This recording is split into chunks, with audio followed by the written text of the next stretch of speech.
With your latest ESPN headline, I'm Jorge Andres. We're talking about the Super Bowl champion Seattle Seahawks, where last night in a private ceremony they received that bling, those Super Bowl rings. And for more on that, we bring in ESPN Seahawks reporter Terry Blount. And now, Terry, a lot was made about the Seahawks Super Bowl rings in their first championship, but what are the players saying and thinking about the possibility of getting a repeat performance in another ring?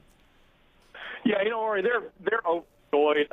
Before they actually got the rings, Russell Wilson yesterday talked to us about it, and he made an interesting comment. He said when they were at the White House for the ceremony with the president for the Super Bowl champs, he said he talked to Earl Thomas, and they sat around and said, when we actually get those rings and put them on, that's just going to make us want to do this again that much more. And that's how they felt about it. And obviously there were a lot of tweets, a lot of Instagram photos last night of the rings. And I have to say, I've seen a lot of Super Bowl rings over the years, and they're pretty good-looking rings. I think Tiffany did a really good job with the rings. They're very happy with them. And, I think it was meaningful to them. Even Pete Carroll said yesterday that it's just such an honor to be able to have these, to get these. And something they did, by the way, that a lot of teams don't do, they made rings for almost everyone in the Seahawks organization, all the PR staff, all the people who work on the field, at the practice field. Almost everyone in the organization received a ring, and that's says a lot about the organization, I think. That's huge. My favorite, that green gem in the Seahawk eye on that ring. Now, unlike other Super Bowl teams, the Seahawks have largely remained intact in their organization and of their players on the field. What's going to be their biggest obstacle in order for them to be able to repeat?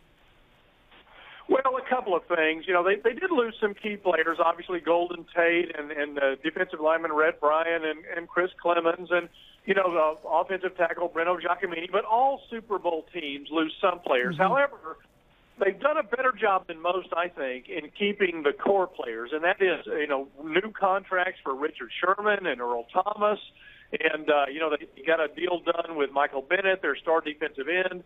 So they've done a good job of that, and they were able to do that because a lot of their core players are still very young players. But after this year, though, they're going to have to pay quarterback Russell Wilson a very large sum of money, probably somewhere in the neighborhood of $23 to $25 million a year.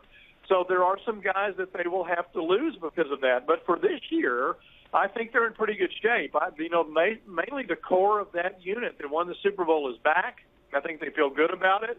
And, they're confident that they have a legitimate chance to be one of the few teams that ever repeated as Super Bowl champions. You mentioned quarterback Russell Wilson, expensive after one Super Bowl ring. Just wonder how much he will cost if they do end up getting a second Super Bowl ring. Nevertheless, the Seattle Seahawks receiving their Super Bowl rings for their victory over the Denver Broncos in last year's Super Bowl. Breaking it all down and giving us his insight, he is ESPN Seahawks reporter Terry Blount. Remember, for more on the story, you can read right here on ESPN.com.